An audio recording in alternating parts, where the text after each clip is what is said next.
क्या? इसका मतलब आप सबने हमें... हाँ प्रार्थना, हम ही ने तुम्हें किडनैप करवाया और सच्चाई जान के बहुत खुशी हुई होगी तुम्हें। And now since you know the truth, हमें छुपने की कोई जरूरत नहीं है। और अब तुम भी कुछ नहीं छुपाओगी प्रार्थना। बताओ वो टेप कहाँ है? अच्छा, तो ये सब आप लोगों ने वो टेप हासिल करने के लिए किया था। हमें पहले ही सोच लेना चाहिए था, पहले ही जान जाना चाहिए था कि आप लोग ही हमारे साथ ऐसा कर सकते हैं। वो टेप कहाँ है प्रार्थना? अफसोस पापा जी, वो टेप आप लोगों को नहीं मिल सकता। गुंडों से बचकर जब हम भाग रहे थे तो वो टेप हमसे कहीं खो गया। अब हमारे पास वो टेप नहीं है। झूठ बोल रहे हो तुम। Tell the truth प्रार्थना, कहाँ है वो टेप? बोलो। सच तो तुम्हें बताना ही पड़ेगा प्रार्थना। हमें नहीं पता कि वो टेप कहाँ है। हम आप लोगों की तरह झूठ नहीं बोलते, सच बोलते हैं। और सच ये है कि वो टेप कहाँ है हमें नहीं पता। सुना आप लोगों ने?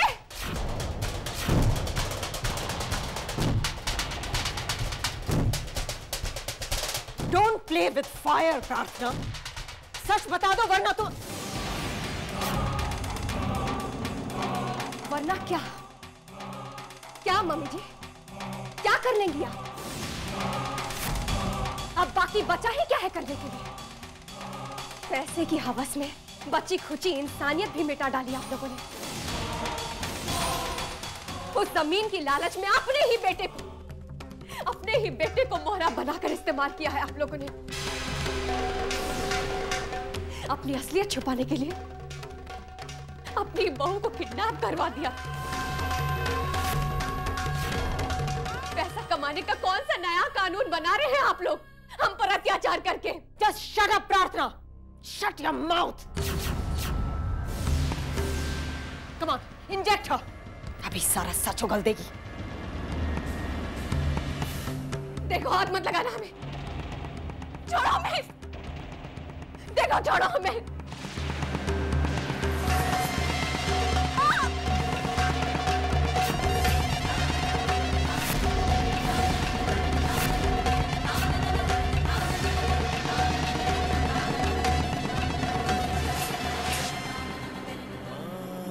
प्रार्थना, प्रार्थना, बोलो तुमने कहाँ छुपाया है वो टेप जिसमें हम सबकी आवाजें रिकॉर्ड की है तुमने? जान से मार डाली है, लेकिन फिर भी हम यही कहेंगे कि हमें नहीं पता कि वो टेप कहाँ है। God, she's so difficult. ये इतनी आसानी से नहीं मानेगी। इसे एक और डोज दो। ओवरडोज से नुकसान भी हो सकता है सू, और फिर वो टेप हमें कभी नहीं मिलेगा। और ये भी तो हो सकता है कि इस वक्त इसे सच में कुछ याद ना हो। नहीं रियो, ये सब इसका नाटक है। हमसे बचने का बहाना कर रही है ये। I know her in and out. I think you're absolutely right. I think she remembers it all.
My God! Did you see that, Rio?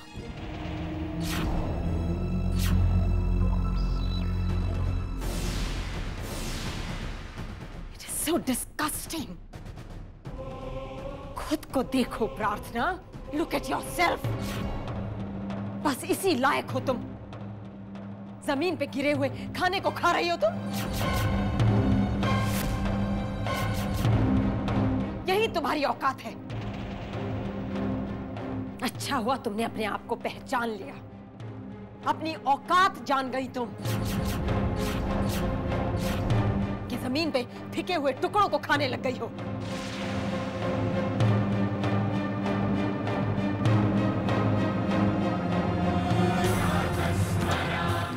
हम ये टुकड़े इसलिए खा रहे हैं मम्मी जी, ताकि हम जिंदा रह सके. आप सबके काले कारनामों का सच अक्षय को बताने के लिए. आप सबके गंदे इरादों का पर्दाफाश करने के लिए. आप लोग ये पाप हमारे साथ नहीं बल्कि अक्षय के साथ कर रहे हैं. आपने तो माँ और बेटे के पवित्र रिश्ते को बदनाम ही कर डाला. और तराना भाभी, आप भाभी और देवर जैसे प्यारे रिश्ते के मुंह पर कभी ना मिटने वाली काली पोत दी. और पापा जी आप, अरे आपने तो बाप और बेटे के रिश्ते के विश्वास, उसके मर्यादा का खून कर दिया है. आप सब ने रिश्तों की गरिमा पर कलंक लगा दिया है.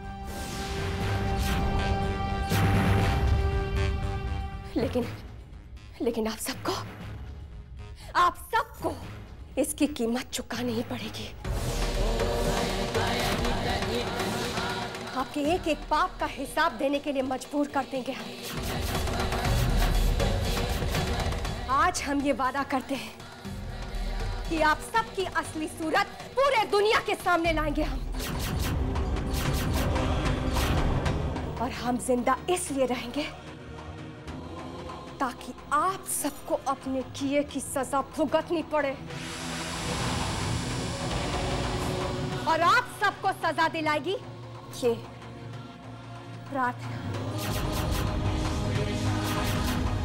प्रार्थना अक्षय ठकराल.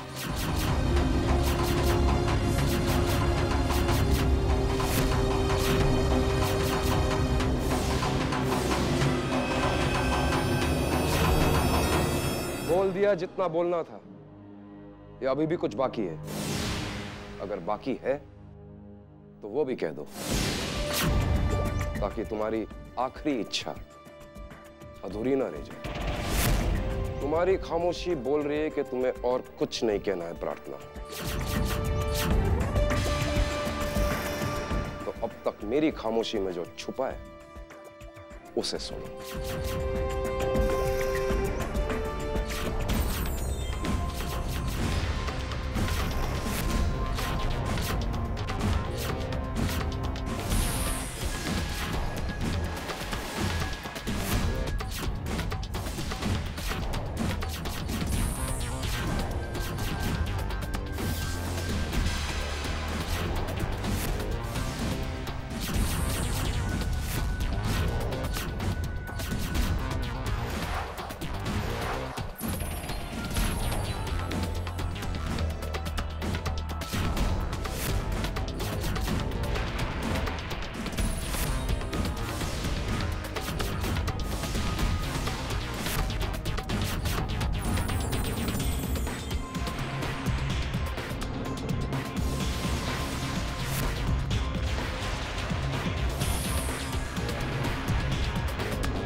2 इंच, सिर्फ 2 इंच की दूरी है तुम्हारी मौत और जिंदगी के बीच।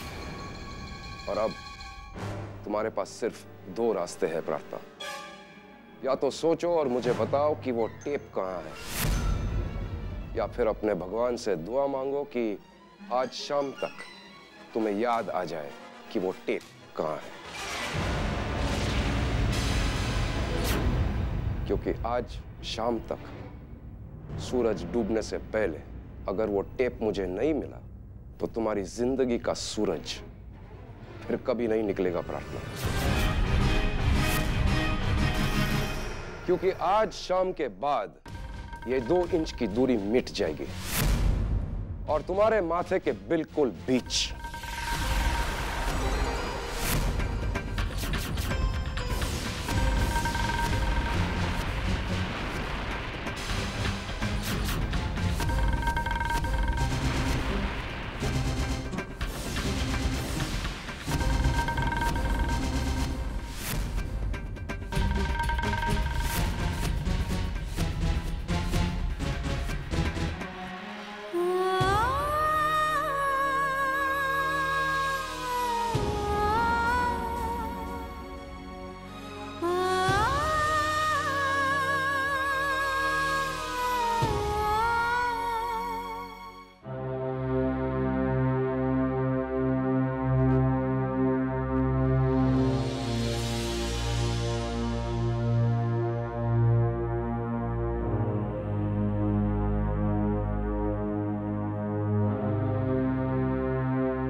क्या बात है बाबूजी, आप ऐसे? वाहेगुरु की शरण छोड़ने का वक्त आ गया है पुत्र। पर होया की है? बाबूजी किसी ने कुछ कहा आपसे? ना, किसी ने कुछ कहा तो नहीं। ग्रंथी साहब से मिला था, वो कहने लगे कि कुछ और लोग हैं जिन्हें यहाँ शरण की जरूरत है। हमसे ज्यादा जरूरतमंद लोग हैं। और तो चलो भाई, अब अपना सामान समेटो, यहाँ से चलने का वक्त आ गया। हाय रब्बा जी, अचानक ऐसे? पर इतना बड़ा टब्बर लेकर हम जाएंगे कहाँ जी? माटी के खिलौने हैं चाची जी। जैसी वो चाबी भरेगा वैसे ही चल देंगे हम। अब सब उसी पर है, जहां वो हमें ले जाए। पुत्र तू सामान समेटने में चाची जी की मदद कर, मैं जरा आता हूं।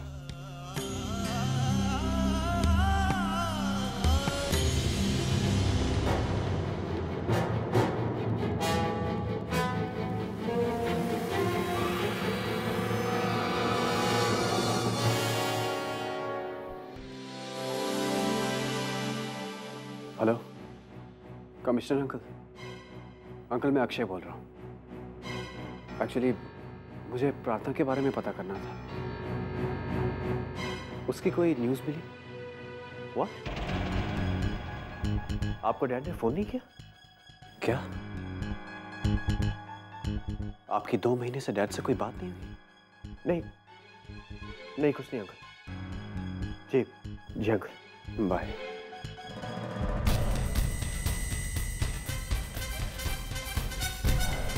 झूठ? क्यों डैड ने झूठ बोला मुझसे? क्यों? क्यों?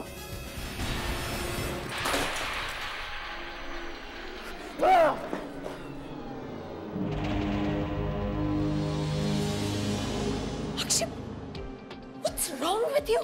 ये कर क्या रहे हो तुम? अक्षय, ये सब तोड़ क्यों रहे हो? What's wrong with you? Have you gone mad? हाँ, मैं पागल हो गया हूँ। पागल हो गया हूँ मैं। हर वो बेटा पागल हो जाएगा जो अपने परिवार पर अंधों की तरह विश्वास करता हो।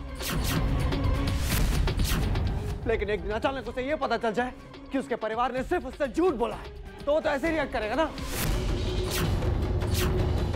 अक्षय, ये सब तुम सोच कैसे सकते हो अक्षय? जानते थे आप लोग, आप जानते हैं मैं प्रार्थना के बगैर जिंदा नहीं रह सकता। लेकिन फिर भी आप लोगों ने क्या किया? झूठ बोला मुझसे कि आप लोगों ने पुलिस को इन्फॉर्म किया, लेकिन आप लोगों ने नहीं किया। कमिश्नर अंकल से मैंने बात किया कि आप लोगों ने पुलिस को अभी तक इन्फॉर्म ही नहीं किया। क्यों आप लोगों ने ऐसा किया मेरे साथ? क्यों? You know, सू, एक बाप के लिए सबसे बड़ी चोट क्या होती है? जब उसका अपना बेटा, उसका अपना खून उस पर ट्रस्ट ना करे। मेरा इतने सालों का प्यार हार गया सू। I feel so broken. Please, misunderstandings हो जाती हैं। अक्षय, तुम्हें अपने डैड को जो सजा देनी है तुम दो, पर कम से कम उनका सच तो सुन लो पहले। अक्षय, I told you कि मैंने कमिश्नर से बात किया था, लेकिन उस वक्त वो एक मीटिंग में, तब मैंने डायरेक्ट होम मिनिस्टर से बात किया और उन्होंने मुझे प्रॉमिस किया कि बहुत जल्द हमारी प्रार्थना वापस आ जाएगी। हम अभी उनके ऑफिस से ही आ रहे हैं। I'm sorry, Dad. I'm sorry, मैंने आपसे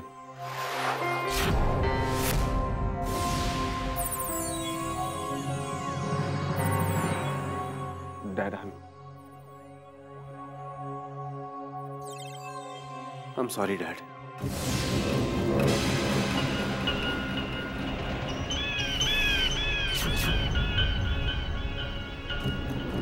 लेकिन मैं क्या करूं? मैं प्रार्थना के बिना मैं पागल हो गया हूं, डैड।